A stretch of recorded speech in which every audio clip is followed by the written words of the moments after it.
ఎవరైనా గంజాయి అమ్ముతున్నారు. రంగారెడ్డి జిల్లా ఆమనగల్లు మండలం ఆకుతోటపల్లి జిల్లా పరిషత్ ఉన్నత పాఠశాల 50 ఏళ్ల వేడుకలను పూర్వ విద్యార్థులు ఘనంగా నిర్వహించి పాఠశాల పరిరక్షణ అభివృద్ధికి ఏకమయ్యారు.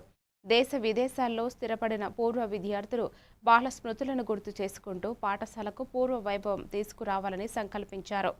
పాఠశాల అభివృద్ధి కోసం ప్రత్యేక సహాయ నిధి ఏర్పాటు చేసి అన్ని వసతులతో ఆదర్శ పాఠశాలగా తీర్చిదిద్దుతామని సర్పంచ్ న్యాలపట్ల నరేందర్ రెడ్డి, మాజీ జెడ్పీటీసీ శ్రీపాతి శ్రీనివాస్ రెడ్డి తెలిపారు.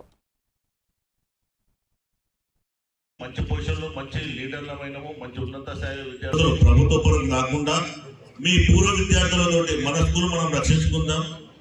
వాళ్ళ సహకారంతో ఈ స్కూల్ పునర్నిర్మించుకుందాం. ఇప్పుడైతే ప్రైమరీ స్కూల్ అందరూ బ్యాచ్ వాళ్ళు మా వంతు సహాయసహకారం అందిస్తామని చెప్తున్నారు. దానికి ధన్యవాదాలు. వాళ్ళకి తన కృతజ్ఞతలు. ఏదైనా సరే ఇప్పుడు రిజిస్టర్ మెయింటైన్ చేసినాము. ప్రతి బ్యాచ్ అయితే వాళ్ళ నెంబర్లు కూడా రాసుకున్నాము. వాళ్ళు ప్రతి ఇంటిమేషన్ ఇస్తాము. జేపారెడ్డి ద్వారా హై స్కూల్ మంజూరు చేయించడం జరిగింది. దాంట్లో భాగంగా మేము అప్పుడు ఎస్ఎస్సిలో 74-75 బ్యాచ్లో 26 మంది విద్యార్థులను ఇక్కడ మరి మేము ఇంచుమించు ఆ రోజు 90% ఈ స్కూల్లో ఫస్ట్ బ్యాచ్ మేము పాస్ కావడం జరిగింది. దానిలో భాగంగానే ఈనాడు మరి గ్రామానికి మరి ఎంతో మంది ప్రధాన ఉపాధ్యాయులు చాలా మంది మన ఆకుతోటపల్లిలో పనిచేసుకోవడం జరిగింది.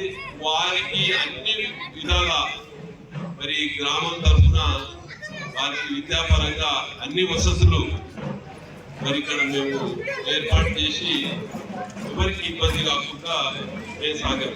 ముఖ్యంగా ఈ గ్రామానికి ఈ మధ్యలో ఈ 5 సంవత్సరాలు ఎందుకు అంటే ఉపాధి లేక చాలా మంది మన గ్రామం నుంచి 50% హైదరాబాద్లో అంటే బయట మరి ఆ కాలం నాడు వ్యవసాయ వృత్తిలో చాలా మంది వ్యవసాయ వృత్తి చేసుకుంటూ ఈ గ్రామంలో ఉన్నారు. వారి పిల్లలను స్కూల్కు పంపించి